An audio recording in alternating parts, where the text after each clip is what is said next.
তাদের একটা ঠিক করা আছে যে তুমি যখন জেলে আমি তখন তোমার ব্যবসা দেখব, আমি যখন জেলে তখন তুমি আমার ব্যবসা দেখবে। এবং এইভাবেই আমরা পুরনো যে অচলায়তনটা এবং আমাদের যে শোষণ নিপীড়নের যে একটা চিরস্থায়ী বন্দোবস্ত তৈরি করেছি, যেখানে জমিদারের ছেলেই জমিদার হবে, অর্থাৎ এমপির ছেলে মেয়ে জামাই ছেলের বউ বা বিধবা স্ত্রী তারাই এমপি হবে। যখন অন্তর্বর্তীকালীন সরকার ক্ষমতায় এলো পরের দিন থেকেই বিএনপি গিয়ে পাওনাদারের মতো শুরু করলো যে মানে ইলেকশনটা দিয়ে চলে যান, তো আর ভালো লাগছে না। স্বাধীনতার 54 বছরে নাগরিক সমাজের বুদ্ধিবৃত্তিক সমাজের যে ভূমিকা, তা খুব বেশি জনমুখী না হয়ে ক্ষমতামুখী হয়েছে, ক্ষমতাকে তেলাঞ্জলি দিয়ে নিজের ভাগ্য পরিবর্তনের লক্ষ্যে হয়েছে, এবং অনেক ক্ষেত্রে এক ধরনের কাল্পনিক আভিজাত্য অর্জনের জন্য হয়েছে। এই বেয়াই চক্রটা যাতে টিকে থাকে, এই কারণেই কিন্তু এই যে একটা নবীন কিশোর নেতৃত্ব আমাদের সামনে এসেছে, তাদেরকে চট করে আমাদেরকে কি করতে হচ্ছে, খারিজ করে দিতে হচ্ছে। প্রতিদিন আমরা দেখি হাজারো খবর, হাজারো গল্প, হাজারো ন্যারেটিভ নিয়ে হাজির হয়। সেই খবর গল্পে সবসময় বলা হয়ে থাকে সাধারণ মানুষের স্বার্থের কথা, কিন্তু দিন শেষে ঠিক কতগুলো গল্প কিংবা খবর মানুষের স্বার্থে হয়, সেই মানুষের মনেই হাজার হাজার প্রশ্ন ঘুরতে থাকে। সেই প্রশ্নগুলো জানার চেষ্টা করি আমরাও, একই সাথে ন্যারেটিভ ভেঙে দেখার চেষ্টা করি। সেই প্রশ্ন রেখে গেলাম আয়োজনে। ন্যারেটিভ ভাঙ্গার গল্পে আজ আমাদের সাথে যুক্ত হচ্ছেন শিক্ষক, সাংবাদিক, লেখক মাসকাওয়াত আহসান। মাসকাওয়াত আহসান, আপনাকে স্বাগত জানাচ্ছি। অনেক ধন্যবাদ। অনেক ধন্যবাদ আমাকে আমন্ত্রণ জানানোর জন্য। পাকিস্তান থেকে আপনি আমাদের সাথে যুক্ত হয়েছেন। শুরুতেই আপনার কাছে যে প্রশ্নটি জানতে চাই, প্রথমত জানতে চাই কেমন আছেন, আরেকটা জিনিস জানতে চাই যে পরিচয়টা শুরুতে দিলাম, শিক্ষক, সাংবাদিক, লেখক, এই তিনটি পরিচয়ের মধ্যে কোন পরিচয়টা আপনাকে, আপনি খুব কমফোর্ট ফিল করেন দিতে, এবং আপনার ভালো লাগে কোনটা দিতে বেশি? খুব স্বাভাবিকভাবে লেখক পরিচয়টাই আমার কাছে মনে হয় যে সবচেয়ে বেশি উদযাপন করার মতো। আর কোনটা মন থেকে ইচ্ছা হয় যে এটা মন থেকে আমার বলতে ভালো লাগে, আমি বলতে চাই? সাংবাদিক পরিচয়টা তো রয়েই গেছে, এটা তো আমাদের বলা যায় যে জীবনের সঙ্গে এমনভাবে মিশে গেছে যে ওই পরিচয়টা আলাদাভাবে না দিলেও চলে। আর শিক্ষক পরিচয়টা, এটা তো একটা আকাঙ্ক্ষা সবসময় ছিল যে যে সাংবাদিকতা করলাম সেই অভিজ্ঞতাটাকে যদি ছাত্রদের মাঝে কিছুটা বিতরণ করা যায়, তাদের সঙ্গে শেয়ার করা যায়, তাদের কাছ থেকেও কিছু শেখা যায়। কাজেই সব মিলিয়ে আমার মনে হয় যে আমি আসলে জীবনটাকে কেঁদে ভাসিয়ে না দিয়ে আনন্দে উড়িয়ে দিতে চেয়েছি, সে কারণেই বেছে নিয়েছি এরকম কাজগুলো যা আমাকে সেই আনন্দ জন্যই দেয়। কি স্যাটায়ার বেছে নিলেন? যে মানে আমরা জানি যে আপনি আসলে সমাজ রাজনৈতিক প্রেক্ষাপট নিয়ে মূলত লেখেন, কিন্তু একটা সার্টেন টাইমের পর দেখলাম যে আসলে স্যাটায়ার আপনার লেখালেখিতে উঠে আসলো। এই স্যাটায়ার ভিত্তিক লেখার দিকে ঝুঁকে যাওয়ার কারণ কি? এটা এটা খুবই একটা গুরুত্বপূর্ণ প্রশ্ন। কারণ হচ্ছে যে আমি প্রথম থেকেই খুব সিরিয়াস লেখালেখি করতে চেষ্টা করেছি। ধরেন যারা আমার বিষণ্ণতার শহর পড়েছেন বা মৃত্যুর শহর পড়েছেন, তারা জানেন যে আমি কিভাবে আহ, আমার ধারণা আমি একটু হাই সিরিয়াস ছিলাম আমার প্রজন্মের তুলনায়, অত সিরিয়াস না হলেও হতো। কিন্তু তারপরে আমার ধারণা 2014 সালের দিকে এসে, মানে 2014 সাল পর্যন্ত সিরিয়াস উপন্যাস লেখার মতো একটা পরিবেশ ছিল বলে আমার কাছে মনে হয়েছিল। কিন্তু 2014-র পরে এসে যখন দেখছিলাম যে অভিমত কলামে ঠিকঠাক মানুষের পক্ষের কথাগুলো, তাদের অধিকারের পক্ষের কথাগুলো বলা যাচ্ছে না, বা ন্যায় বিচারহীনতার কথা বলা যাচ্ছিল না, তখন তখন বেছে নিতে হয়েছে পলিটিক্যাল স্যাটায়ারকে। কেননা আপনি যখন স্যাটায়ার করেন তখন আপনি অনেক কঠিন কথাকে হাস্যরসের মধ্যে দিয়ে উপস্থাপন করেন, বা একটু ইউফেমাইজ করে নিতে পারেন, যেটা হয়তোবা ক্ষমতা কাঠামোকে একটু কম আঘাত হানে, আবার আপনি যেটা বলতে চান সেটাও তাদের কাছে পৌঁছায়। সে কারণেই স্যাটায়ার, পলিটিক্যাল স্যাটায়ারের দিকে ঝুঁকে পড়া, এবং সেটার মধ্যে আমি অনেক আনন্দও পেয়ে যাই আর কি। কিন্তু এটার জন্য নানা সময়ে আপনার কি বিরূপ মন্তব্য বা বিরূপ মন্তব্যের যে মজার ব্যাপারটা হচ্ছে যে আপনার যে ক্যারেক্টার তৈরি হয়েছে সেই জায়গাতে আপনি সবসময় স্যাটায়ারই লিখেন, মানে আমি অন্তত যেটা দেখি যে গত কয়েক বছরে, কারণ আমি আপনার সেই বিষণ্ণতা শহরের পাঠক, তো তখন থেকে এখন পর্যন্ত আপনার যে জার্নি আমি দেখেছি সেখানে এখন দেখতে পাই যে আপনি কখন সিরিয়াস লিখছেন সেখানেও মানুষের এক ধরনের প্রতিক্রিয়া, বিশেষ করে সামাজিক যোগাযোগ মাধ্যমে এক ধরনের প্রতিক্রিয়া দেখা যায়, তারা কনফিউজড আপনি কখন সিরিয়াস আর কোনটা স্যাটায়ার। এটা আপনাকে বিব্রত করে কি মাঝে মাঝে? না, আমি এটা এনজয় করি, কেননা এটা দেখেন, এটা হচ্ছে ডার্ক হিউমার। হ্যাঁ, যে আপনি একটা কথা বলেছেন, সেটাকে আহ, যারা এটাকে ইন্টারপ্রিট করছে সিরিয়াসলি, তারা এটাকে সিরিয়াসলি নিচ্ছে। যারা এটাকে ওভাবে ইন্টারপ্রেট করতে চাইছে না, তারা এটাকে স্যাটায়ার হিসেবে দেখছে। কারণ পাঠকের স্বাধীনতায় তো আমাদেরকে বিশ্বাস করতেই হবে যে শেষ পর্যন্ত পাঠকই হচ্ছে আসলে লেখকের দেবতা। সুতরাং আমি কখনো পাঠকের এই প্রতিক্রিয়ায় উষ্মা প্রকাশ করি না। আমি বরং উপভোগ করি যে অনেক সময় আমি যে কথাটা বলছি সেটাকে নানান দৃষ্টিকোণ থেকে দেখছেন পাঠকরা। যেহেতু বিশ্বাসের প্রসঙ্গটা আসলো সেই জায়গাটিতে একটু আসতে চাই, মানে এখনকার রাজনীতিতে আসতে চাই বিশ্বাস সূত্রটি ধরে। আপনি বিশ্বাস রেখেছেন 24-এর অভ্যুত্থানের পরে, জুলাই অভ্যুত্থানের সাথে যারা ছিলেন। একটা অসুস্থ ইঁদুর দৌড়ের সমাজের আমি আশা করিনি যে অগাস্ট বিপ্লবের মধ্যে দিয়ে, জুলাই বিপ্লবের মধ্যে দিয়ে 5 আগস্টের পরে একটা স্বর্গ রচিত হবে। এই বিশৃঙ্খলা হবে, এটা খুব স্বাভাবিক। কারণ আমরা ইতিহাসেই কখনো দেখিনি যে কোনো একটি বিপ্লব বা অভ্যুত্থানের পরে খুব দ্রুত সমাজটি স্বাভাবিক একটা জায়গায় চলে গেছে। যেহেতু আকাঙ্ক্ষা সেই অর্থে ছিল না, সেখানে আমার মনে হয়েছিল যেহেতু এই জুলাই বিপ্লবের ম্যান্ডেট নিয়েই সরকারটি এসেছিল এবং এটি একটি অন্তর্বর্তীকালীন সরকার, কাজেই কাজেই এর এর এর কাছ থেকে সেইভাবে জবাবদিহি প্রত্যাশা করার জায়গা নেই। আমরা বরং নেক্সট স্টেপের দিকে তাকাবো, যে একটি নির্বাচন অনুষ্ঠিত হবার পরে একটু থামাই কথা বলবো। হ্যাঁ, যারা যে ঠিক আছে, আমরা সবাই জানি আপনার ভাষায় বিপ্লব, আমাদের ভাষায় অভ্যুত্থান বা বিপ্লব অভ্যুত্থান পৃথিবীর নানা দেশে যখন ঘটেছে তার পরবর্তী অবস্থানগুলিতে বিশৃঙ্খল অবস্থা থাকে। কিন্তু বিপ্লবের সাথে যারা সংশ্লিষ্ট থাকেন তারা যে দাবিগুলো নিয়ে, যে অধিকারের প্রশ্নগুলো তুলে এই বিপ্লব বা অভ্যুত্থান ঘটিয়েছেন, তারাও যখন একই পথে হাঁটেন সেটা কি ঘটে বা সেটা কতটা কাঙ্ক্ষিত থাকে, বা এই মুহূর্তের যারা ছাত্র নেতৃত্ব তাদেরকে নিয়ে আপনি কতটা আশাবাদী থাকতে পারছেন, যাদের হাত ধরে আমরা যদি বলি যে সামনে যাদেরকে আমরা দেখেছি? আপনি যেভাবে কোট আনকোট একই পথে হাঁটেন বলেছেন, এই এই এই এই এই এই জায়গাটাতে আমার একটা ছোট্ট আপত্তি আছে। কেননা ধরুন, আমার কাছে মনে হয়েছে যে আমরা তো 54 বছর ধরে স্বাধীন বাংলাদেশের নাগরিক, এবং আমরা দেখলাম যে এদেশে কোনোভাবেই সুশাসন প্রতিষ্ঠিত হয়নি, এবং দুর্নীতি হয়ে দাঁড়িয়েছে এখানে রাজনীতির উদ্দেশ্য, দুর্নীতি হয়ে দাঁড়িয়েছে এখানে সরকারি চাকরিতে যাবার উদ্দেশ্য, দুর্নীতি হয়ে দাঁড়িয়েছে ক্ষমতা কাঠামোর কোলাবরেটর হয়ে ভাগ্য পরিবর্তনের একটা একটা কি বলবো মাধ্যম। সেই সমাজটাতে আহ আমার তো ধারণা ছিল যে 15 বছরে বাংলাদেশ কিভাবে লুণ্ঠিত হয়েছে, কি বিপুল পরিমাণ অর্থ সম্পদ দেশের বাইরে পাচার হয়ে গেছে, সেই বিষয়টি সম্পর্কে আরো বেশি অনুসন্ধান হবে, আরো বেশি আলোচনা হবে। কিন্তু সেইখানে আমরা দেখেছি যে খুব গভীর মনোযোগের সঙ্গে ম্যাগনিফাইং গ্লাসের নিচে ফেলে এই যে জুলাই বিপ্লবে যারা নিজেদের জীবনপণ লড়াই করেছে, মৃত্যু মুখ থেকে ফিরে এসেছে, তাদের মধ্যে যে ভ্রান্তিগুলো ঘটছিল, সবসময় প্রত্যেকটা বিপ্লবের পরে কিছু বিপ্লবী উদ্দেশ্যহীন হয়, বিশৃঙ্খল হয়, তারা বেপুথু হয় বা ভুল পথে পরিচালিত হয়। এ, তাদের উপরে আমরা ম্যাগনিফাইং গ্লাস ফেলে এমন একটি আলোচনা শুরু করলাম যাতে করে কিনা আহ, আগের যে ফ্যাসিস্ট শাসন আমলটি সেটিকে খানিকটা লঘুকরণও করা যায়।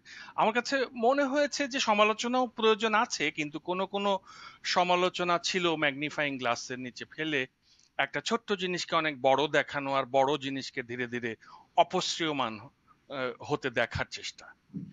সেক্ষেত্রে কি আপনার মনে হয় যে এই জায়গাটিতে অন্তত আপনার ভাষায় যদি আমি বলি যে বাংলাদেশের সুশীল বিদ্বান সমাজ আপনি যেভাবে একটু ক্রিটিক করে বলেন যে এদের আসলে একটা বড় ভূমিকা দেখা যাচ্ছে, কারণ আপনি আপনার কিছু লেখায় বলেছেন যে এদের মধ্যে আসলে আওয়ামী লীগের ভূত আবারও দেখা যাচ্ছে।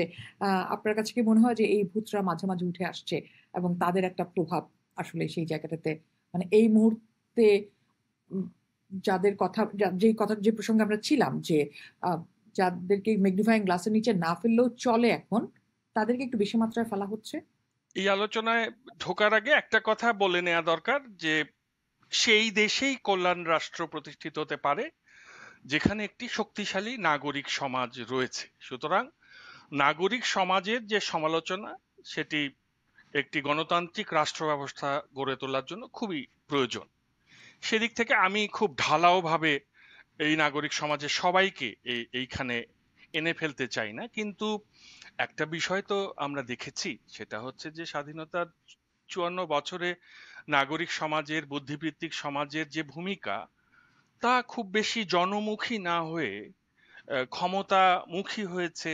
ক্ষমতাকে তেলাঞ্জলি দিয়ে নিজের ভাগ্য পরিবর্তনের লক্ষ্যে হয়েছে, এবং অনেক ক্ষেত্রে এক ধরনের কাল্পনিক আভিজাত্য অর্জনের জন্য হয়েছে। আমাদের সমাজের যে, আমি বলে থাকি যে এক ধরনের জেনেটিক আকাঙ্ক্ষা রয়েছে, সেটা হচ্ছে যে আমরা সেই চিরস্থায়ী বন্দোবস্তের সময় যে জমিদারি ব্যবস্থাটা তৈরি হয়েছিল, এবং এখানে যে দেখা গেল যে ব্রিটিশের ছোট ছোট কর্মচারী, মুন্সিজি, সেরেস্তাদার, এরা জমিদার হয়ে উঠলেন। আমরা আমাদের এই কৃষক এবং কারিগরের সমাজটাতে ওই জমিদার হবার স্বপ্নটাকেই লালন করলাম। তো সেই জমিদার খুব ঘটা করে আহ, পুজো করে, তারপরে লাখপতি হলে লক্ষ বাতি জ্বালায়, তারপরে সে গরিব মানুষকে খাওয়ায়, এবং সেখানে সে নিজেই গিয়ে হয়তো চামচ দিয়ে ডাল তুলে দেয়। সেই জমিদারের স্ত্রী, উনি হয়তো অন্নদাত্রী হিসেবে পরিচিত তার এলাকায়। ওইরকম একটা স্বপ্ন আমাদের মনে গেঁথে যায়। ফলে আমরা আসলে শেষ পর্যন্ত একটু শিক্ষিত হলে, একটু খানিকটা অ্যাফ্লুয়েন্স এলে, অনেক সময় সৎভাবে এলেও আমাদের আকাঙ্ক্ষাটা থাকে ওই জমিদারটা হবার। কিন্তু আমরা যে এনলাইটেনমেন্টের কথা বলে থাকি, যে এনলাইটেনমেন্টের সূত্র ধরে, আর যাই হোক, আপনি দেখুন দ্বিতীয় বিশ্বযুদ্ধের পরে ইউরোপ কল্যাণ রাষ্ট্র প্রতিষ্ঠার চেষ্টা করেছে। সেই সমাজ থেকে তারা বৈষম্যের চিন্তাটাকে দূর করে দিয়ে মানুষে মানুষে ভেদাভেদটা কমাতে চেষ্টা করেছে, অন্তত চিন্তার জগতে। কিন্তু আমাদের সমাজে যেরকম রেসিজম রয়েছে, সেটা আপনি দেখবেন না সেখানে। আমাদের এখানে ধরুন একজন খুব শিক্ষিত মানুষ, অনেকটা সংস্কৃতি করেন, তিনি এসে যেরকম ভাবে ছোট লোক শব্দটি ব্যবহার করেন, বস্তি শব্দটি ব্যবহার করেন, এরকম আপত্তিজনক অভিব্যক্তি সত্যি একটা একটা আহ, জনাব সভ্য বাস্তব, আমি সুষম একটু সমাজে জানতে চাই, থাকতে আপনার পারে। প্রায় লেখায় আমি এটা দেখেছি। আচ্ছা, কেন করেন, মানে এই শিক্ষাটা কেন হয় না আসলে? বা এত ৫৪ বছর বয়স হয়ে গেল, বা এরও আগে যদি ৫০ বছর ধরি, যে আমার এই সংস্কৃতি তো দীর্ঘ জার্নির একটা রেকর্ড আছে। যে আমি হয়তো কনভিন্স না যে আমি অভিজাত হতে পেরেছি। তখন আমাকে অভিজাত হতে গেলে বা সুপিরিয়রিটি প্রকাশ করতে গেলে কি করতে হয়? আরেকজন মানুষকে ছোট করতে হয়, আরেকজন মানুষকে এই সমস্ত, আমি বলবো পলিটিক্যালি ইনকারেক্ট শব্দ বলে তাকে ছোট করে তাকে দমিয়ে রাখতে হয়। এবং এই দমিয়ে রাখার কিন্তু একটা রাজনীতিও আছে। আপনি দেখেন, বাংলাদেশ রাষ্ট্রটিকে, এর অর্থনীতির চাকাটিকে ঘোরায় কারা? এই কৃষক সমাজ, মেহনতি মানুষ। এবং মুক্তিযুদ্ধে আপনি দেখবেন যে রক্ত ত্যাগ রয়েছে তাদেরই বেশি। কিন্তু কি হলো মুক্তিযুদ্ধের পরে? তারা তারা কিন্তু আবার অর্থনীতির চাকা ঘোরাতে চলে গেলেন। কিন্তু ধরেন মুক্তিযুদ্ধে খুব একটা কুসুম কুসুম সম্পৃক্ততা বা খুব আরামদায়ক সম্পৃক্ততা ছিল এমন লোকজনই এসে একেবারে মুক্তিযুদ্ধের চেতনার দাবিদার হয়ে তারপরে কি রচনা করতে চেষ্টা করলেন, যে মুক্তিযুদ্ধের চেতনার একটি অভিজাত সমাজ। এবং তার লক্ষ্য কি? তার লক্ষ্য হচ্ছে যে ওই যে চিরস্থায়ী বন্দোবস্তের একটা জমিদার সমাজ হয়ে ওঠা, ওখানে সংস্কৃতি থাকবে, গান থাকবে, কবিতা থাকবে, কিন্তু এই যে সত্য সুন্দর মঙ্গলের যে চিহ্নগুলোকে আমি চর্চা করছি, সেটা আমার যাপিত জীবনে বা মনস্তত্ত্বে থাকবে না। আমি চট করে মানুষকে তুচ্ছ তাচ্ছিল্য করে নিজের একটা জমিদারি প্রবণতাকে সামনে নিয়ে আসি। এটা তো মানে হতে পারে না আসলে। এই কুসুম কুসুম দেশপ্রেমের যে দলটি, তারা তো বিতাড়িত হলো ২৪-এর। So, আপনার কাছে কি মনে হয় যে এই কুসুম কুসুম রাজনৈতিক দলটি এই মুহূর্তে আবারও বাংলাদেশের রাজনীতিতে একটা বড় প্রভাব রাখার ভূমিকায় আসতে পারে? এখন যে প্রেক্ষাপট আবার তৈরি হচ্ছে? আমরা হয়তো একটা জিনিস ভুলে যাই, তা হচ্ছে যে আহ, ধরুন যারা ধনাঢ্য সমাজ, যারা বাংলাদেশ লুণ্ঠন করে বাংলাদেশের সমস্ত সুযোগ সুবিধা নিয়ে ধনাঢ্য সমাজটা রচনা করেছে, তাদের কিন্তু একটা চমৎকার ব্যয়তন্ত্র আছে। হ্যাঁ, আপনি রাজনীতির মঞ্চে হয়তো একটি রাজনৈতিক দল আরেকটি রাজনৈতিক দলকে নিয়ে অনেক কটু কথা বলছে, তেতো কথা বলছে, খারিজ করে দিচ্ছে, কিন্তু আপনি দেখবেন যে তাদের পারিবারিক সম্পর্কের ক্ষেত্রে তারা এমন ভাবে একটি ব্যয় বৃক্ষ রচনা করেছে, আপনি বাংলাদেশের ক্ষমতা কাঠামো থেকে এই ব্যয় বৃক্ষকে কখনো উপড়াতে পারবেন না। এ কারণে এক ব্যয় পালিয়ে ভারতে চলে গেলে দেখা যাবে যে আর এক ব্যয় তার যে সম্পদ সেখানে রেখে গেছে, যে ব্যবসা বাণিজ্য রেখে গেছে, সেগুলো দেখাশোনার একটা সুন্দর দায়িত্ব নিয়ে নিচ্ছে। এবং এভাবেই ওটা তাদের একটা ঠিক করা আছে যে তুমি যখন জেলে আমি তখন তোমার ব্যবসা দেখব, আমি যখন জেলে তখন তুমি আমার ব্যবসা দেখবে। এবং এইভাবেই আমরা পুরনো যে অচলায়তনটা এবং আমাদের যে শোষণ নিপীড়নের যে একটা চিরস্থায়ী বন্দোবস্ত তৈরি করেছি, যেখানে জমিদারের ছেলেই জমিদার হবে, অর্থাৎ এমপির ছেলে মেয়ে, জামাই, ছেলের বউ বা বিধবা স্ত্রী তারাই এমপি হবে, এরকম একটি চমৎকার মানে বন্দোবস্ত এখানে আছে। হ্যাঁ, তার মানে এবং আমাদের এই এই ব্যয় চক্কর থেকে বের হওয়ার তো উপায় নাই। খুব কঠিন। এবং এই ব্যয় চক্রটা যাতে টিকে থাকে, এই কারণেই কিন্তু এই যে একটা নবীন কিশোর নেতৃত্ব আমাদের সামনে এসেছে, তাদেরকে চট করে আমাদেরকে কি করতে হচ্ছে, খারিজ করে দিতে হচ্ছে যে ওর এটা ভালো না, ওর সেটা ভালো না, ও নষ্ট হয়ে গেছে। ও, আপনি দেখবেন এদের প্রতিও যে শব্দ ব্যবহার করা হয়েছে, আপনি দেখবেন চট করে খুব শিক্ষিত সংস্কৃতি প্রবণ মানুষ টোকাই বলে ডাকছেন।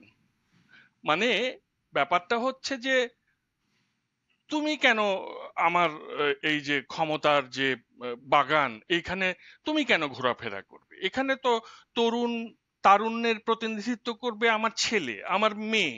তুমি কে? তোমার বাবা মা কি করে?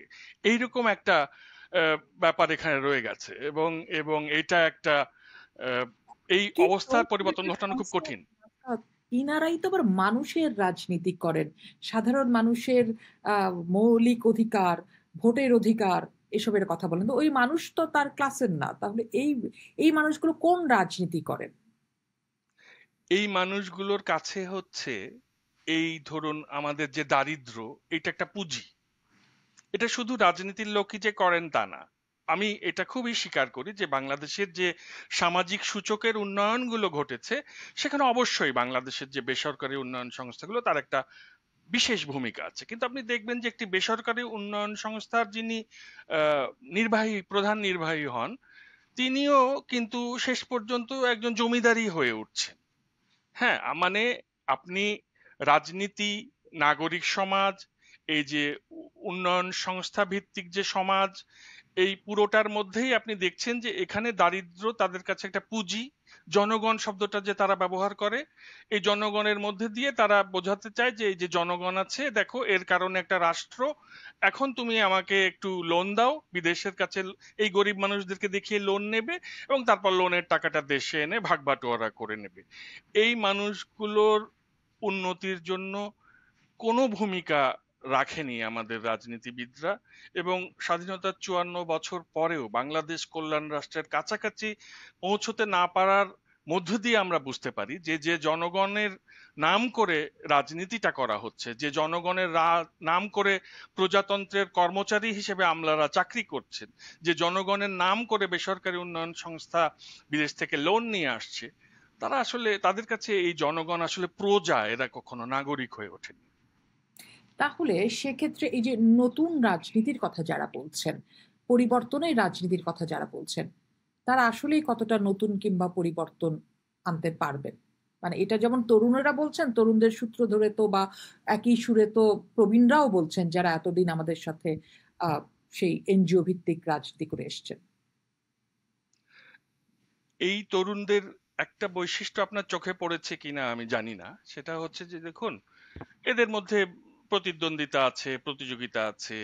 ফলে আপনি খেয়াল করবেন তরুণদের মধ্যেও যারা বিভিন্ন ছাত্র সংগঠনের সঙ্গে সম্পৃক্ত, তারা একে অপরের সঙ্গে বিতর্ক করছেন, বিবাদ হচ্ছে, বিসংবাদ হচ্ছে, কিন্তু কখনো সেটা কিন্তু একটা মারামারিতে শিষ্টাচার ছড়িয়ে গড়াচ্ছে গেছে। না। হ্যাঁ, এটা কিন্তু খুবই পজিটিভ একটা সাইন। বাংলাদেশে এরকমটা আপনি আগে কখনো দেখেননি। ঢাকা বিশ্ববিদ্যালয়ে আমরা তো আহ, বড় হয়েছে, আমরা জানি যে পরিবেশটা কেমন। তো সেই ঢাকা বিশ্ববিদ্যালয়ে দেখুন এটুকু আছে যে ঠিক আছে, আমাদের তর্কাতর্কি হবে, বেশ উত্তুঙ্গ ঝগড়া হবে, কিন্তু কি আমরা ওই মারামারিতে যাব না, একজন আর একজনকে ওভাবে শারীরিকভাবে আঘাত করব না। এই জায়গাটিতে তো আমার কাছে মনে হয়েছে যে এই যে জুলাই তারুণ্য, এরা তো এই তরুণ প্রজন্মের তারা যে রাজনৈতিক দলেই থাক, তারাই একসঙ্গে হয়েই ঐক্যবদ্ধভাবেই এই জুলাই পরিবর্তনটা এনেছে। এটা কোনো নির্দিষ্ট দলের মধ্যে আটকানো যাবে না। তো এদের সম্ভাবনার জায়গাটা কোথায় জানেন, খেয়াল করবেন যে যেই মুহূর্তেই দেখা যায় যে ওই যে পলাতক ফ্যাসিস্ট এবং তার দোসররা দেশের মধ্যে একটা কোনো বিশৃঙ্খল পরিস্থিতি তৈরির চেষ্টা করেন, দেশের জন্য অপমানজনক কোনো ঘটনা ঘটান, বা দেশের বিরুদ্ধে যখন কোনো একটি অশ্রাব্য প্রপাগান্ডা তৈরি করেন, তখন কিন্তু এরা কিন্তু তখন একাট্টা হয়ে যায়। আপনি দেখবেন যে মুহূর্তের মধ্যে তারা একসঙ্গে হয়ে যায়, অর্থাৎ তাদের যে জুলাইয়ের মাসল মেমোরি এইটা কিন্তু তাদের মধ্যে আছে। সুতরাং আমার কাছে মনে হচ্ছে যে এই এই প্রজন্মের উপর থেকে আশা ছেড়ে দেওয়াটা ভুল হবে। এরা যখন সংঘবদ্ধভাবে ফ্যাসিস্ট শাসককে সরাতে পেরেছে, তারা সমাজের মধ্যে অন্যান্য ফ্যাসিস্ট প্রবণতাগুলোকেও সরাতে পারবে। সরাতে পারবে। এখন আমি একটা জিনিস জানতে চাই যে এই রাজনীতিতে, এই মুহূর্তে রাজনীতির মাঠে আম আওয়ামী লীগের থাকা না থাকাটা কত বড় ফ্যাক্টর বলে আপনি মনে করেন? আমার কাছে এটাকে খুব একটা গুরুত্বপূর্ণ ব্যাপার মনে হয় না। কেন জানেন? কেননা আমি তো ওই যে আওয়ামী লীগের যে বাই ইলেকশন গুলো হচ্ছিল, উপনির্বাচন গুলো হচ্ছিল, সেগুলোর ফলাফলের দিকে নজর রাখছিলাম। সেখানে কখনো আপনি দেখবেন না যে আওয়ামী লীগের প্রার্থী জিতে যাচ্ছে সে, কিন্তু খেয়াল করে দেখুন যে তখন কোনো নিয়ম কানুন নেই, ইচ্ছে মতো ভোট দিয়ে দেওয়া যাচ্ছে, তাও 7-8 শতাংশের বেশি ভোট তারা পাচ্ছে না। সুতরাং যে যতই নানান রকম আহ, মানে জরির মখমল দিয়ে জরিপ করে নিয়ে আসুক, এই আপনি খুব বেশি যে ভোটার আওয়ামী লীগের অবশিষ্ট ছিল তা আমার কাছে মনে হয় না। এবং এই আওয়ামী লীগের মধ্যেই অনেক ক্রিটিক্যাল লোকজন রয়েছেন, যারা দেখবেন যে জুলাই আহ, বিপ্লবের সময় তার ছেলে মেয়ে রাস্তায় চলে গেছে, তারা অনুমতি দিয়েছেন, এবং তারা তারা নিজেরাও আসলে একটা গণতান্ত্রিক রাষ্ট্রই দেখতে চান। সেদিক থেকে আসলে নির্বাচনে যারা উপস্থিত থাকবে, প্রতিযোগিতাটা তাদের মধ্যেই হবে। আওয়ামী লীগকে অনেক বড় ফ্যাক্টর হিসেবে দেখানো হচ্ছে, কিন্তু আমি মনে করি যে এই যে তারুণ্যের যে একটা উত্থান ঘটেছে না, এই ব্যাপারটাকে আমরা ইগনোর করছি। আমাদের হাতে আছে সেই 91, 96 আর 2001 আর 2008-এর ভোটের প্যাটার্নের কিছু আহ, পরিসংখ্যান, সেগুলো নিয়ে আমরা ভাবছি যে আমাদের ডেমোগ্রাফিটা, জনমিতিটা ঠিক ওইখানেই বসে আছে। তা তো না।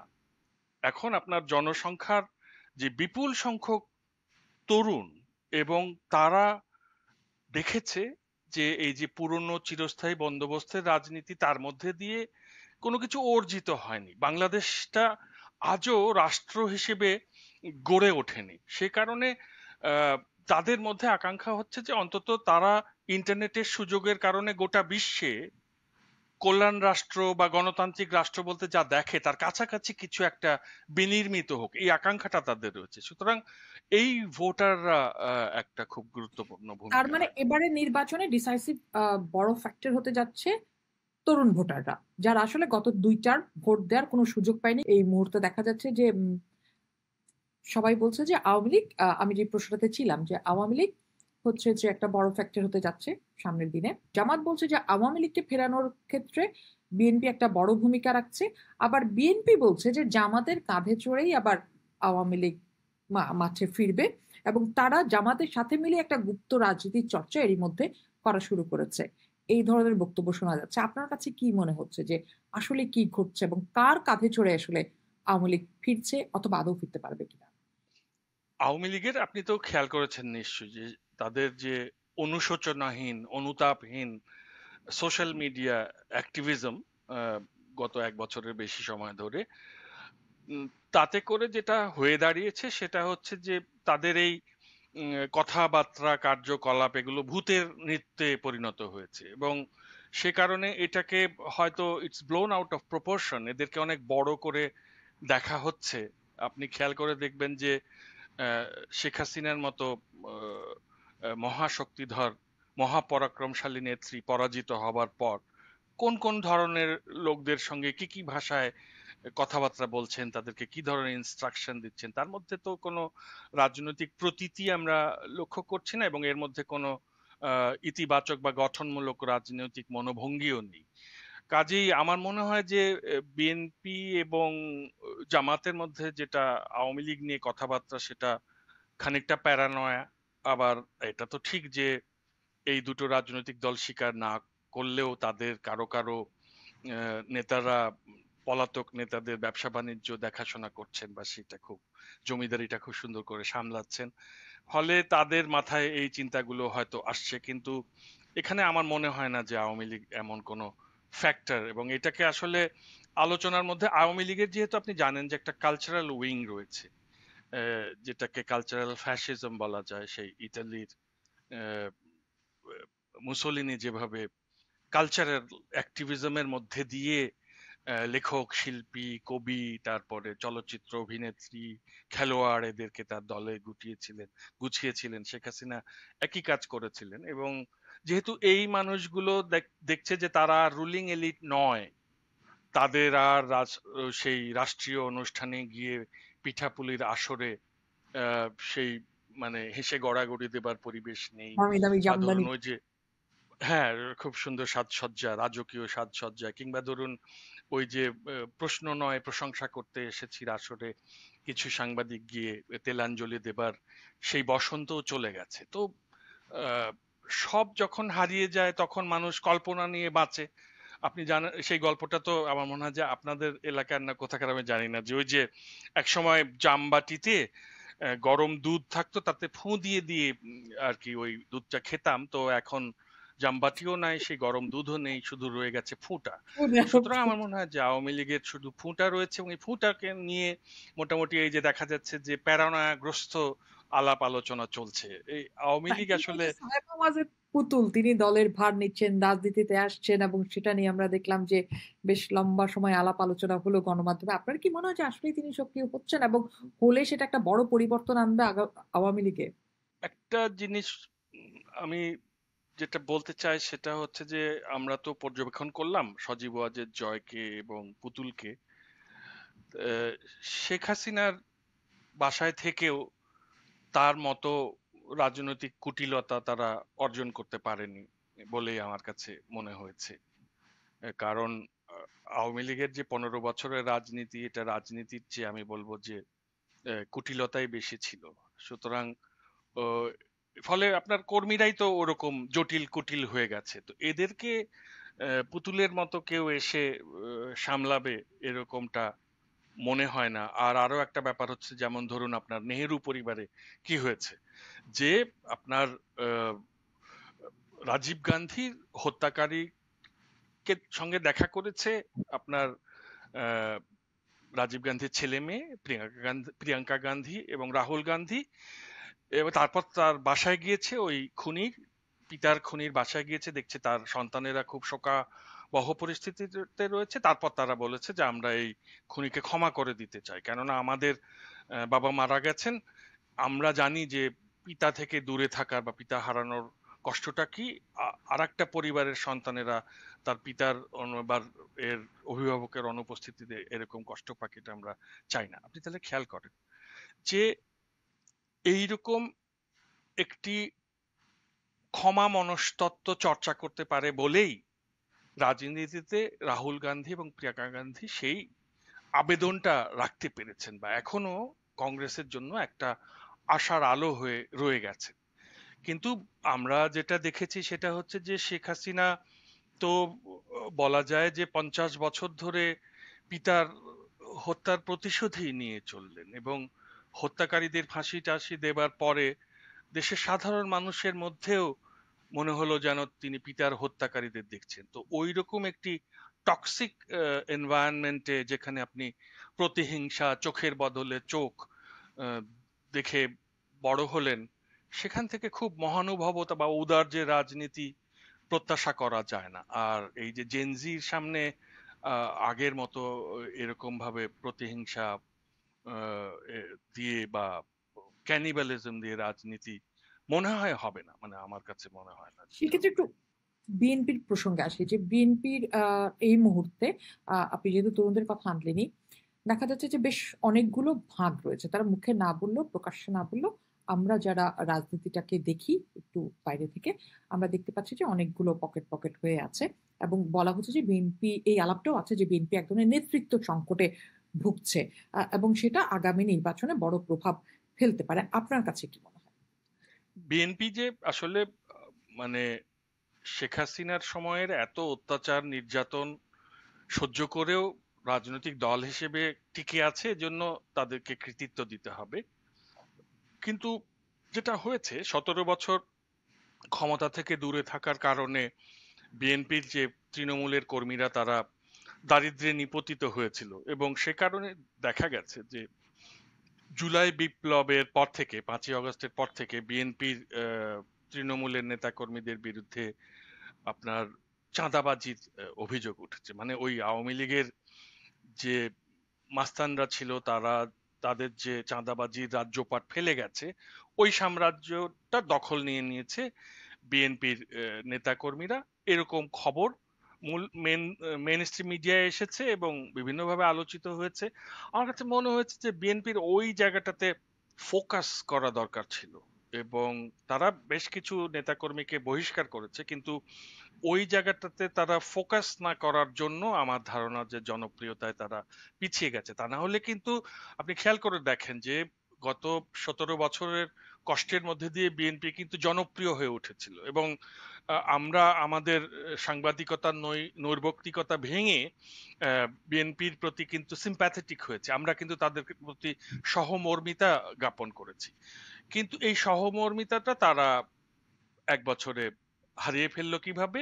ওই যে আপনি যদি ওই একই ব্যাপার থাকবে যে দেশের আহ, মানে নিরন্ন সাধারণ মানুষ তাদের উপরে এক ধরনের চাঁদাবাজির রাম রাজত্ব কায়েম হবে, আহ, তাহলে তাহলে তো ব্যাপারটা একই থেকে গেল। আমার আওয়ামী লীগের লোককে চাঁদা দিতে, আওয়ামী লীগের লোকের দুর্নীতিতে, তাহলে আমার প্রবলেম কি ছিল? দুর্নীতি যদি থাকবে, চাঁদাবাজি যদি থাকবে, এইটা না, এইটা আমার মনে হয় বিএনপির ফল্ট লাইন একটা। না, আপনি তো শুরুতেই বললেন যে বেআই বাণিজ্য তো রয়েই গেছে। আচ্ছা, আরেকটা জিনিস কি আপনার কাছে মনে হয় যে এখন পর্যন্ত এই দলটি তার যে মধ্যপন্থার রাজনীতি এই জায়গাটিতেও এক ধরনের সংকটে ভুগছে বা উম, সে ঠিক বুঝাতে পারছে না সাধারণ মানুষকে বলে মধ্যপন্থার রাজনীতি একজন। বিএনপির আমার কাছে যেটা মনে হয়েছে যে দেখুন, বিএনপি সম্মুখ সমরে মুক্তিযুদ্ধে অংশগ্রহণ করা মুক্তিযোদ্ধার সংখ্যা কিন্তু বিএনপিতে বেশি। তা সত্ত্বেও আমরা তো বড় হওয়ার সময় দেখলাম পুরো সময়টাতে আওয়ামী লীগ এবং তার যে কালচারাল উইং তারা সবাই মিলে বিএনপিকে স্বাধীনতার বিপক্ষের শক্তি বলে দিল। এবং এটা তো একটা কি যে আপনাকে গোত্রচ্যুত করা, মানে আপনি ব্রাহ্মণ থেকে আপনাকে শূদ্র বানিয়ে দেওয়া হলো, যেহেতু আপনি স্বাধীনতার বিপক্ষে শক্তি তকমা পেয়ে গেলেন। এই তকমাটা বিএনপিকে এত কষ্ট দিয়েছে যে আহ, তারপরে জামাতের সঙ্গে একীভূত করে বারবার এখনো ভারতের মিডিয়ায় দেখবেন যে বিএনপি জামাত একসঙ্গে তারা উচ্চারণ করে, এবং খেয়াল করে দেখবেন যে বারবার যখন আমরা বলেছি যে আমার মনে হয় যে 90-এর মতো যদি দুই নেত্রী একসঙ্গে বসে একটা সমঝোতায় পৌঁছাতে পারেন তাহলে এই অচলাবস্থা নিরসন হতে পারে, তখন তারা বলেছে যে তেলে আর জলে, আওয়ামী লীগ বলেছে তেলে আর জলে মিশ খায় না, কোথায় শেখ হাসিনা, কোথায় খালেদা জিয়া, তাদের সঙ্গে আমরা বসতে পারবো না, ওই আবার ব্রাহ্মণ্যবাদ আর কি। তো এর ফলে বিএনপির যেটা হয়েছে যে তাদের যে হীনমন্যতা তৈরি হয়েছিল ওটাকে কাভার আপ করতে তারা হলো কি, তারা স্লোগান দিতে শুরু করলো। কোন স্লোগানগুলো? যেই স্লোগানগুলো আওয়ামী লীগ 15 বছর ধরে দিয়ে এই যে মানুষকে ইতস্তত রাজাকার, স্বাধীনতার বিপক্ষের শক্তি, এই সমস্ত কথাবার্তা বলে মানুষকে যেভাবে আওয়ামী লীগ তুচ্ছতাচ্ছিল্য করতো, ওই ব্যাপারগুলো বিএনপির কথাবার্তায় চলে এলো। তার মানে আপনি কি অবাস্তব রাজনীতি আপনি খেয়াল করেন যে যে সমস্ত কথা বলে আওয়ামী লীগ দেশ ছাড়া হয়েছে, যেই সমস্ত অশালীন ট্যাগিং এর কারণে শেখ হাসিনার বিরুদ্ধে ফুঁসে উঠেছে পুরো তরুণ প্রজন্ম, তারপর দেশের মেহনতি মানুষ, সাধারণ মানুষের সঙ্গে যোগ দিয়েছে। সেই দৃশ্য দেখার পরে, সেই দৃশ্যের মধ্যে থাকার পরে, সেই বিপ্লবে অংশ নেবার পরে এসে আবার শেখ হাসিনার সেই শব্দ ভান্ডার থেকে শব্দ ব্যবহার করে সাধারণ মানুষকে গালিগালাজ করছেন, প্রতিপক্ষকে গালিগালাজ করছেন। তো রাজনৈতিক সংস্কৃতির যদি এ, পরিবর্তন না করে বরং আওয়ামী রাজনৈতিক সংস্কৃতিকে কেউ বরণ করে, এটা তো আমার কাছে মনে হয় যে একটা আত্মঘাতী রাজনীতি। আচ্ছা, হবে সেক্ষেত্রে একটু জামাতের প্রসঙ্গে আসে। আমরা দেখলাম যে জামাত বেশ বলা হচ্ছে চারদিকে যে তাদের মধ্যে একটা বড় পরিবর্তন ঘটছে। বলা হচ্ছে যে তারা তাদের লোগো পরিবর্তন করছেন এবং সেই লোগো বেশ ভালো রকমের বড় ধরনের পার্থক্য তৈরি হচ্ছে সেই লোগো ডিজাইনের ক্ষেত্রে। আ আপনার কি মনে হয় যে এই মুহূর্তের জামাত তার রাজনীতির জন্য, তার মতাদর্শের জন্য কোনো কারণে সে লজ্জিত বোধ করছে এবং সে সেই রাজনীতি ছুঁড়ে ফেলে দিতে চাচ্ছে? যেটা আজকে জাহিদুর রহমানও বলেছেন আরকি। জামাতের আমার কাছে যেটা মনে হয় যে প্রথমে একটা জিনিস আমাদেরকে মনে রাখতে হবে যে ধরুন ময়মনসিংহের যে লোকটা জামাত করে, সে বরিশালের জনসভায়ও অংশগ্রহণ করে গিয়ে, আবার বরিশালের লোক ময়মনসিংহে এসে যোগদান করে। হ্যাঁ, ফলে জামাতের যে কোনো জনসভা মানেই বিপুল সংখ্যক লোকজন, মানে ওদের মতো এরকম কমিটেড লোক খুব কম আছে। কিন্তু একটা শহরে বা একটা এলাকায় তাদের ওইরকম সমর্থন নাই যেটা মিডিয়ায় তাদের জনসভাগুলোতে, মিছিলগুলোতে চোখে পড়ে। সেই দিক থেকে আমার মনে হয়েছে যে জামাতেরও একটা হয় না, অ্যাকচুয়ালাইজেশনের জায়গায় কোনো একটা ভ্রান্তি রয়ে যাচ্ছে। বিশেষ করে তারা ঢাকা বিশ্ববিদ্যালয় বা জাহাঙ্গীরনগর বিশ্ববিদ্যালয়ে এই যে ছাত্র শিবিরকে জিততে জিততে দেখে ওইটার আয়নায় সারা বাংলাদেশকে দেখার চেষ্টা করেছে। কিন্তু আবার এটাও খেয়াল রাখতে হবে যে যেই সমস্ত ধরুন ইসলামপন্থী মানুষকে জঙ্গি বলে স্বীকার করা, তাদেরকে ক্রস ফায়ারে দেয়া, তাদেরকে নিরন্তর এক ধরনের দমনের মধ্যে রাখা, তাদের প্রতি ইসলামোফোবিয়া প্রদর্শন, ভারতের লেন্সে বাংলাদেশের সেই সাধারণ ধর্মপ্রাণ মুসলমানকে দেখার চেষ্টা করা, তাদেরকে জঙ্গি বলা, এগুলোর বিরুদ্ধে কিন্তু আমরা প্রতিবাদ করেছি 2014 থেকে 2024 পর্যন্ত। কিন্তু 2024-এর 5ই আগস্ট মুক্তিলাভের পরেই যদি আমরা দেখি যে তৌহিদি জনতা নাম দিয়ে ওই ইসলাম পন্থার এক ধরনের ক্ষমতায়নকে সঙ্গে নিয়ে সে নারীকে গিয়ে ডিকটেট করার চেষ্টা করছে তার পোশাক আশাক কেমন হবে, নারীকে বলছে তুমি ওড়না ঠিক মতো পরছো না কেন, তখন সেই লোককে ধরুন থানায় নিয়ে গেলে তারপরে তাকে ছাড়িয়ে আনতে যাচ্ছে আবার সেই ইসলামপন্থী লোকেরা, সে বেরোয়ার পর সবাই তাকে ফুলের মালা দিয়ে বরণ করছে।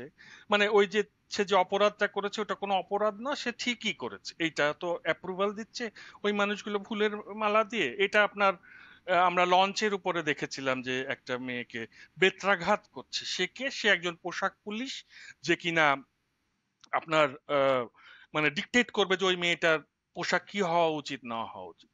সেও, পুলিশ তাকে ধরে নিয়ে যাওয়ার পর সেও যখন মুক্ত হলো আমি আবার ফুলের মালা। দেখেছি মানে গান, আমি মানে বিভিন্ন ঘটনা আছে, একটা দুটা ঘটনা নয়। মানে আমি এই দুটো ঘটনাকে উল্লেখ করলাম এই জন্য যে ওর মনস্তত্ত্বটা দেখাতে চেষ্টা করলাম যে যে কিনা আওয়ামী লীগের দ্বারা নিপীড়িত ছিল, যে মজলুম ছিল, সে কিনা এখন এসেছে নিপীড়ক হয়ে যাচ্ছে এবং সেইখানে সফট টার্গেট হিসেবে নারীকে প্রথম খুঁজে নিচ্ছে।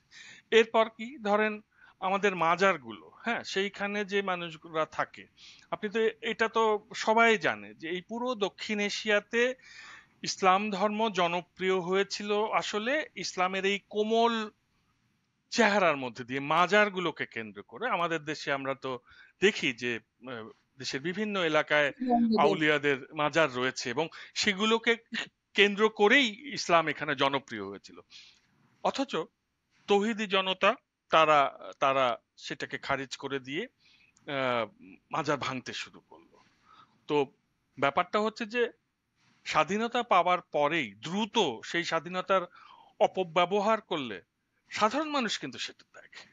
বাংলাদেশে সাধারণ মানুষ ধর্মপ্রাণ, কিন্তু ধর্ম নিয়েই কেউ যদি তার সঙ্গে জোর জবরদস্তি করতে আসে তাহলে সে সে সেটাকে অ্যাপ্রুভ করে না। সে হয়তো মুখে বলছে না, না কিন্তু কিন্তু এটা পরে তাদের অভিমতটা প্রকাশ পাবে ভোটের ব্যালটে। সুতরাং আমার মনে হয় যে জামাতও তার ভুলটা করেছে গত এক বছরে, তাদের রাজনীতি বা ইসলামপন্থীরাও এই ভুল করেছে। সেক্ষেত্রে জনাব আসফাত, আপনার কাছে একটা বিষয় একটু জানতে চাই, কারণ আপনি যেহেতু বিভিন্ন দেশে ঘুরেছেন, বিভিন্ন সংস্কৃতির সাথে আপনার পরিচয় রয়েছে, আম, আপনার সেই ঘোরার তালিকায় নিশ্চয়ই অনেক উগ্রবাদী দেশও রয়েছে। বাংলাদেশে এই মুহূর্তে সেই উগ্রপন্থার বিস্তার আহ, হবে বলে কি মনে হয়, বা উগ্র ডানপন্থার উত্থান হচ্ছে বলে কি আপনি মনে করেন? কারণ বিভিন্ন রাজনীতিবিদের কণ্ঠেও কিন্তু এই শব্দের ব্যবহার দেখা যাচ্ছে। এবং আপনি জাস্ট এই মুহূর্তে যে কথাগুলো শেষ করলেন, সেটি কি কোনো বার্তা দেয়? আমি আসলে যেটা লক্ষ্য করলাম সেটা হচ্ছে যে ধরুন সেই 9/11 কে কেন্দ্র করে, টুইন টাওয়ার হামলাকে কেন্দ্র করে যে ধরনের ইসলামী সন্ত্রাসবাদ বা ইসলামের নামে উগ্রপন্থা পৃথিবীব্যাপী তৈরি হয়েছিল, সেটার ভাটার কাল চলেছে গত 10 বছর ধরে। ধরুন এটা এক যুগ মতো বেশ আহ, ভালোভাবেই চলেছে, তারপর থেকে কিন্তু এটার ভাটার কাল শুরু হয়েছে। ফলে আপনি পৃথিবীর অন্যান্য যে মুসলিম সংখ্যাগরিষ্ঠ দেশগুলো রয়েছে সেখানে এই ইসলামী সন্ত্রাসবাদের খবর কি আজকাল আর সেভাবে পান? আপনার কি চোখে পড়ে? আমার মনে হয় যে পড়ে না। এবং যেটা ঘটছে সেটা হচ্ছে যে এই ধরুন সৌদি আরব, যেখানকার মিথকে নিয়ে বাংলাদেশে এক ধরনের একটা কঠোর ইসলাম প্রতিষ্ঠার চেষ্টা চলেছে, সেই সৌদি আরবে যে ধরনের রিফর্ম চলছে, সেখানে যেভাবে নারী শিক্ষা, সংস্কৃতি, চলচ্চিত্রের বিকাশ ঘটছে, তাতে করে বাংলাদেশে ধরুন আমরা উগ্রপন্থার যে চেহারাটা গত এক বছরে দেখলাম সেটা অস্বাভাবিক। এবং এই অস্বাভাবিকতার একটি কারণ আছে, সেটা হচ্ছে যে এই যে ধরুন ভারতে 2014 সাল থেকে যে উগ্র হিন্দুত্ববাদ বিকশিত হলো এবং সেইখানে যে হিন্দুত্ববাদী সরকারও এখন রয়েছে, তারা যখন শেখ হাসিনাকে সমর্থন করে বাংলাদেশে এক ধরনের ইসলামোফোবিয়ার লেন্স চালু রেখেছে, তখন এর প্রতিক্রিয়ায় বাংলাদেশে ঠিক তার কন্ট্রাভাউচার তৈরি হয়েছে, অর্থাৎ উগ্র ইসলাম পন্থা তৈরি হয়েছে। অর্থাৎ পৃথিবীর অন্য কোনো মুসলিম সংখ্যাগরিষ্ঠ দেশে আপনি কিন্তু এই উগ্র ইসলাম পন্থা দেখবেন না যা বাংলাদেশে দেখছেন। এর কারণ হচ্ছে যে এটা ওই ভারতের অভিঘাত, কারণ এটা তো একটা বড় পুকুরের মতো। ভারতের যদি একটা বড় ঢিল পড়ে তার অভিঘাত তো থাকবে দক্ষিণ এশিয়ার অন্যান্য দেশে। কাজেই এটা আসলে, এবং আমার কাছে মনে হয়েছে যে ভারতের জন্য কিন্তু একটা একটা উইন উইন সিচুয়েশন। আপনি খেয়াল করে দেখেন, সেই 9/11-এর পরে যে ইসলামোফোবিয়া তৈরি হলো, তার ফসল আহ, যুক্তরাষ্ট্রের আমেরিকার রিপাবলিকানরা ঘরে তুলতে না পারলেও নরেন্দ্র মোদী কিন্তু তার ফসলটা তার ঘরে তুলেছেন, যে তারা ক্ষমতায় গেল। সুতরাং বাংলাদেশে যদি এই উগ্র ইসলাম পন্থাটা বিস্তার লাভ করে, সেটাতে কিন্তু ভারতের যে সরকার রয়েছে বা ক্ষমতা কাঠামো রয়েছে তাদের লাভ। তারা দেখাতে পারবে যে ওই যে দেখো বাংলাদেশে একটা একেবারে। উগ্র ইসলাম পন্থা হচ্ছে, সুতরাং আমাদেরকে ক্ষমতায় রাখো, আমরা এটাকে দমন করব। তো এখন আমাদের আসলে এই একটা সমস্যা রয়ে গেছে যে প্রতিবেশী যদি আরেকটু বন্ধুত্বপূর্ণ চোখ দিয়ে বাংলাদেশকে দেখতে পারতো, তাহলে হয়তো অভ্যন্তরীণ অনেক সমস্যা অভ্যন্তরীণ ভাবেই সমাধান করে যেত। কিন্তু আসলে বাংলাদেশে যে ঘটনাগুলো ঘটে, তার কোনগুলো অভ্যন্তরীণ আর কোনগুলোতে বহির্দেশীয় কোনো সংযোগ রয়েছে তা খুঁজে পেতে বেশ সংকট হয়। তো উগ্র ইসলাম পন্থার আবেদন সাধারণ মানুষের মধ্যে নাই, কিন্তু এই যে যতক্ষণ আপনার হিন্দুত্ববাদী ভারত খাঁড়ার মতো ঝুলে থাকছে একটা আগ্রাসন নিয়ে, ততক্ষণ পর্যন্ত ওই ইসলামকে আঁকড়ে ধরার চেষ্টা হচ্ছে তার আত্মপরিচয়ের জন্য, তার আত্মরক্ষার জন্য। এইরকম একটা কমপ্লেক্স সিচুয়েশন তৈরি হয়েছে, যেটা আমি জানি না যে কিভাবে এখান থেকে এটাকে প্রশমন করে বাংলাদেশ সমাজকে আমরা একটা স্বাভাবিকতার জায়গায় নিয়ে আসবো। না, সেক্ষেত্রে একটা জিনিস একটু জানতে চাই আপনার কাছে, সেটা হচ্ছে যে আমরা যেমনটা দেখতাম যে বাংলাদেশে বেশ দীর্ঘ সময় ধরেই ভারত কার্ড এবং পাকিস্তান কার্ড ব্যবহার করা হতো, এবং দেশের ভেতরেও আমরা যেমন দেখেছি যে ট্যাগিং এর পলিটিক্স দেখি যে এই মুহূর্তে ভারতের যেহেতু একটা হিন্দুত্ববাদী রাষ্ট্র ভীষণভাবে আমাদের পাশের চারপাশ ঘিরে আছে, সেখানে ইসলামের উপর চাপ বাড়বে, বা এই ধর্মের উপরে চাপ বাড়বেই। সেটা মাথায় রেখেই কি আসলে জামায়াত ইসলামী তার নিজের পরিবর্তন আনতে চাচ্ছে, নাকি দেশের মানুষের কথা ভেবে সে তার নিজের মধ্যে পরিবর্তনটা আনতে চাচ্ছে? আবার জামায়াত ইসলামী যে যে রাজনীতি করে সে তো বলে যে তার রাজনীতি আসলে যে আদর্শে নির্মিত সেটাই আল্লাহর কাছ থেকে আসা বা ঐশ্বরিকভাবে পাওয়া, সেখানে আসলে খুব বড় পরিবর্তন তারা করতে পারবে না। তাহলে ঠিক কেমন হতে যাচ্ছে সামনের দিনে জামায়াতের রাজনীতি? সামনের দিনে জামাতের রাজনীতি কেমন হতে যাচ্ছে সেটা জামাতই বলতে পারবে। তবে ধর্মভিত্তিক রাজনৈতিক দল, ধরুন একটা ভালো উদাহরণ আছে জার্মানির, সেটা খ্রিশ্চান ডেমোক্র্যাট, যারা আঙ্গেলা মেরকেল যেটার নেত্রী ছিলেন। আহ, কিন্তু আমরা বাংলাদেশের জামাতের মধ্যে বা ভারতের বিজেপির মধ্যে ওই রকম আহ, গণতন্ত্রের প্রতি এবং আহ, অন্যের অভিমতের প্রতি শ্রদ্ধা জানানোর মনোভঙ্গি দেখিনি। এখন জামাত হয়তো চেষ্টা করছে সময়ের সঙ্গে সঙ্গে নিজেকে একটু অভিযোজিত করতে, কিন্তু জামাত যেন বেশি আশা না করে ফেলে আর কি। আমার কাছে কেন জানি মনে হচ্ছে যে জামাত হয়তো অনেক বেশি আশা করছে, মানে নিজের আহ, যে সক্ষমতা তার তুলনায় নিজেকে অনেক বড় ভাবলে হয় কি, শেষে গিয়ে অনেক হতাশ হতে হয়। জামাত আসলে এত বড় রাজনৈতিক দল নয় যত বড় সে নিজেকে ভাবছে, মানে একেবারেই রাষ্ট্র ক্ষমতায় চলে যাব এরকম স্বপ্ন আহ, হয়তো ভঙ্গ হতে পারে। কারণ মনে রাখতে হবে যে এই যে নতুন প্রজন্মটি আছে তারা কিন্তু আসলে আহ, কট্টর জাতীয়তাবাদী বলেন আর কট্টর ধর্মবাদী বলেন, এগুলোকে তারা খুব একটা পছন্দ করে না। এবং আমি আসলে জামাতের এই রূপান্তরটা লক্ষ্য করছি। কিন্তু আমাদেরকে তো প্র্যাকটিসে দেখতে হবে, আমাদেরকে তো দেখতে হবে যে সোশ্যাল মিডিয়ায় ইসলাম পন্থার পক্ষে যারা কথা বলছে তারা কিরকম আচার আচরণ করছে, নারীর প্রতি তার দৃষ্টিভঙ্গি কি, এগুলো তো আমাকে দেখতে হবে। ধরুন সিপি গ্যাং এর মতো করে, আওয়ামী লীগের যে সিপি গ্যাং যারা নারীর সঙ্গে অনেক আজে বাজে কথা বলতো, তারা ওই মুক্তিযুদ্ধের চেতনার প্ল্যাকার্ড নিয়ে ঘুরতো, দেখা যেত যে বঙ্গবন্ধুর ছবি আর শেখ হাসিনার ছবি ঝুলিয়ে রেখে একজন নারীকে সে গালিগালাজ করছে। একইভাবে যদি দেখা যায় যে এখন এই জামাতের একটা ছেলে বা ইসলামপন্থী একটি ছেলে উপরে কাভারের মধ্যে দোয়া দরুদ লিখে রেখেছে, আর এসে একজন নারীকে যা মুখে আসছে সে কথা বলে অশালীন আচরণ করছে, তাহলে তো কি হলো? তার মানে কি ওই মুক্তিযুদ্ধের চেতনা আর ইসলামের চেতনা দুটোই যদি অপব্যবহৃত হয়, তাহলে তা তো সাধারণ মানুষের জন্য খুব কষ্টকর হয়ে দাঁড়াবে। সে কারণেই আমার ধারণা যে সাধারণ মানুষ তাদের আচার আচরণটাকেই দেখবে, তারা মুখে কি বলছে, কি অঙ্গীকার করছে, ওই অঙ্গীকার শোনার দিন হয়তো বা চলে গেছে, বরং প্র্যাকটিসে আপনি কি করছেন আচ্ছা, সেটাই বেশি গুরুত্বপূর্ণ হয়ে উঠবে। প্র্যাকটিসের প্রশ্নে যেহেতু আসছেন, সেটা একটু আপনার লেখা থেকে একটু কোট করতে চাই, যে আপনি একবার লিখেছিলেন সোশ্যাল মিডিয়ায় যে 15 বছর আমাদেরকে পোশাক, লাইফস্টাইল, মতাদর্শ সেটা একভাবে চাপানো হয়েছে। সেই বিরূপ অভিজ্ঞতার ভেতর দিয়ে আমরা গিয়েছি। সেই লাইন থেকে আসতে চাই যে এখনো কি আবার সেই চাপানোর, এক ধরনের চাপিয়ে দেওয়ার চেষ্টা দেখতে পান কোথাও? সেটা সেটা একটা রয়েছে, কেননা ধরুন আওয়ামী লীগের সময় আপনাকে কি করতে হবে, আপনাকে নকশি পাঞ্জাবি পরে আহ, রবীন্দ্রসঙ্গীত শুনে মাথা দোলাতে হবে, বা কুচি দেয়া শাড়ি পরে আপনাকে দেখতে অনেকটা অপর্ণা সেনের মতো লাগতে হবে। এই গেল একটা সময়। এখন আমরা 24-এর মানে 5 আগস্টের পর থেকে আবার দেখছি যে আপনার একটু দাঁড়িয়ে থাকতে হবে, এবং আপনার চেহারার মধ্যে এক ধরনের ধর্মীয় আলো থাকতে হবে, বা আপনি যদি ধরুন হিজাব পরেন তাহলে আপনাকে অনেক বেশি ধর্মঘন মনে হবে। মানে সবকিছু পোশাকে চলে আসছে। আগে যেমন আপনার বাঙালি জাতীয়তাবাদ চলে এসেছিল পোশাকে, অভিব্যক্তিতে, এখন আবার ইসলামী চেতনাটা চলে এসেছে পোশাকে, হ্যাঁ, অভিব্যক্তিতে।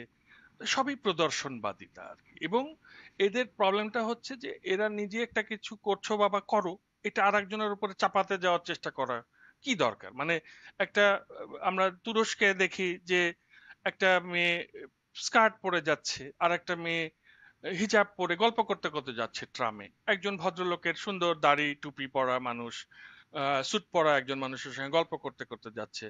তাহলে আপনার ইস্তাম্বুল শহরে যদি এরকম একটি সহ অবস্থান থাকতে পারে, যে পাকিস্তানকে মোটামুটি ভাবে ভারতের লেন্সে আমরা এক ধরনের আহ, খুবই কট্টর ইসলাম পন্থার দেশ হিসেবে প্রতিবিম্বিত করি, সেইখানে মেয়েরা যে পরিমাণে ওয়েস্টার্ন আউটফিট পরে, এবং বিশ্ববিদ্যালয়ে দেখা যায় যে সেখানে তো কিছু হিজাব পরা মেয়ে আছে, কিন্তু মুখ খোলা অবশ্যই, কেননা শিক্ষা প্রতিষ্ঠানে মুখ খোলা থাকতে হবে।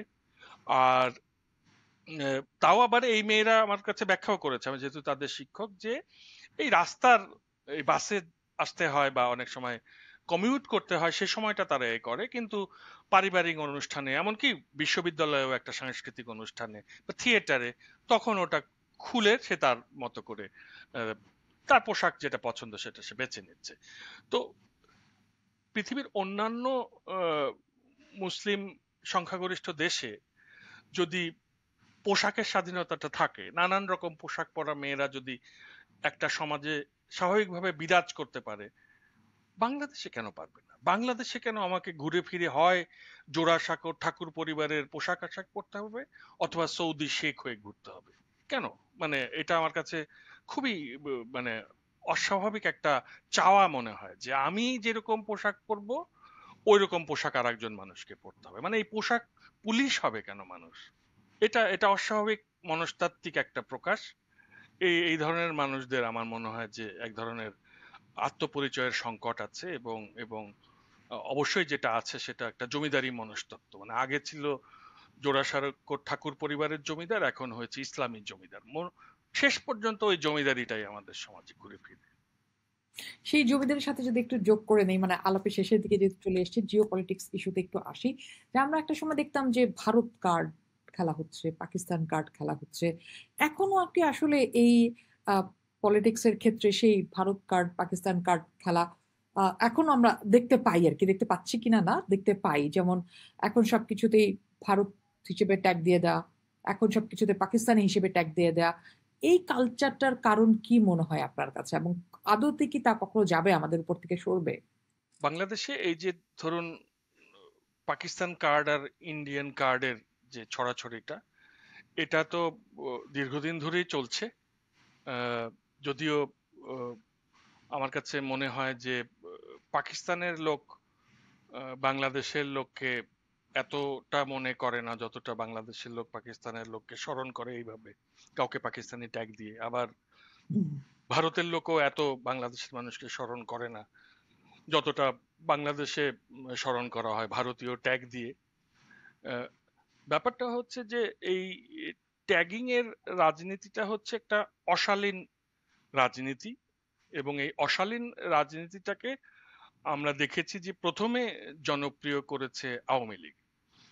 কারণ আওয়ামী লীগের মধ্যেই এই ব্যাপারটা বেশি ছিল, যে চট করে লোকজনকে একটা কিছু বলে দাও, মানে কাউকে একজনকে স্বাধীনতার বিপক্ষের শক্তি বলে দেওয়া, কাউকে একজনকে পাকিস্তানপন্থী বলে দেওয়া, মানেই যেন আওয়ামী লীগের যে লোকটা বলছে সে সে বিরাট একটা অভিজাত লোক হয়ে যাচ্ছে, এবং সে বাংলাদেশের মালিক হয়ে যাচ্ছে, সেই ঠিক করছে বাংলাদেশের মানুষের নাগরিকত্ব, বাংলাদেশের মানুষ কে কোন দেশে থাকবে, এগুলো।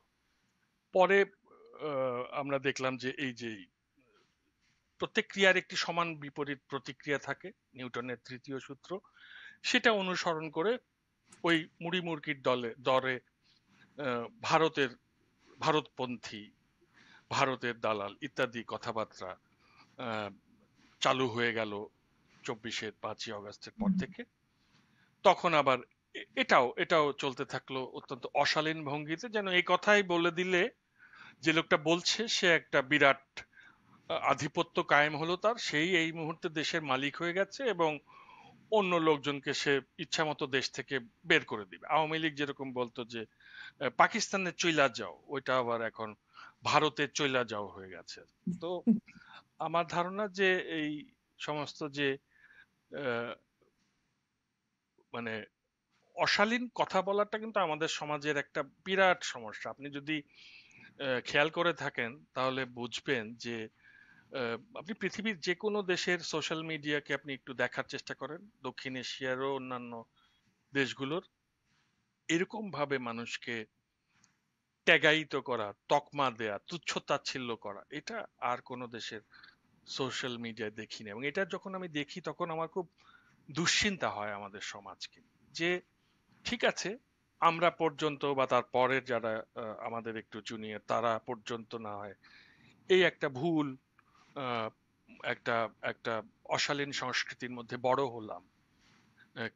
আমাদের পরের প্রজন্মটা যাকে ঘিরে আমাদের স্বপ্ন তাদের মধ্যেও যদি আমরা এই জিনিসগুলো ঢুকিয়ে দিয়ে যাই, মানে আমাদের তৈরি করা অশ্লীলতার অভিধানগুলো যদি আমরা আমাদের পরবর্তী প্রজন্মের হাতে দিয়ে যাই যে নাও এই ট্যাগগুলো আছে, এগুলো বললে তোমাকে জমিদারের মতো দেখাবে, অন্যরা একেবারে তুচ্ছ হয়ে যাবে, এইটা যদি হয় তাহলে কিন্তু বাংলাদেশ সমাজের এগোনো খুব কঠিন হবে। একটা জিনিস মনে রাখতে হবে যে বাংলাদেশের নাগরিক যারা তারা বাংলাদেশেই থাকবে, এইটা তার একটা অধিকার।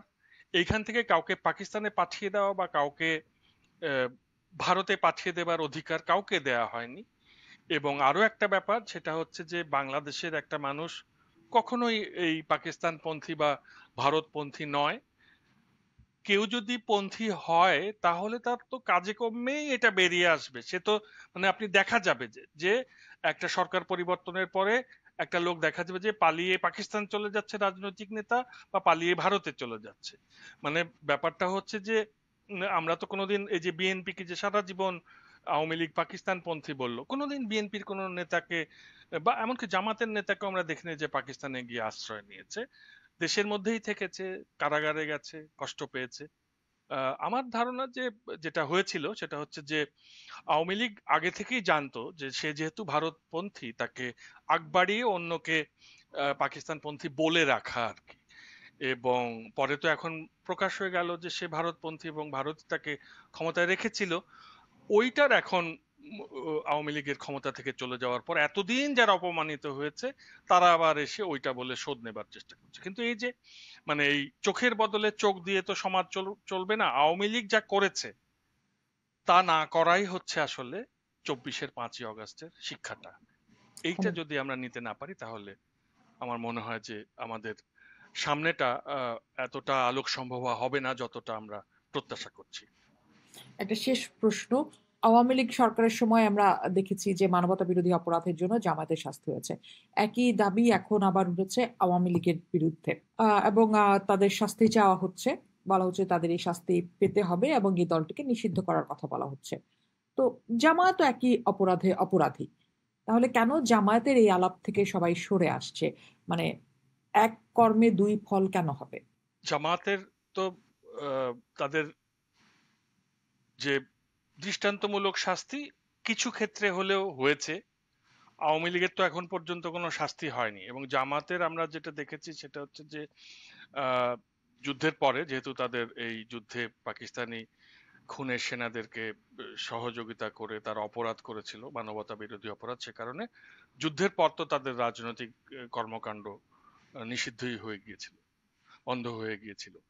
পরে আবার এই যে আওয়ামী লীগের সময় এসে যখন আবার মানবতা বিরোধী অপরাধীদের, 71-এর মানবতা বিরোধী অপরাধীদের বিচার হলো, তখন আবার তো তাদের নিবন্ধন হারিয়ে ফেললো তারা, ফলে নির্বাচনে অংশ নিতে পারলো না। তাহলে তারা আবার সব শেষে এসেও আওয়ামী লীগ আবার তাদের নিষিদ্ধ করেছিল।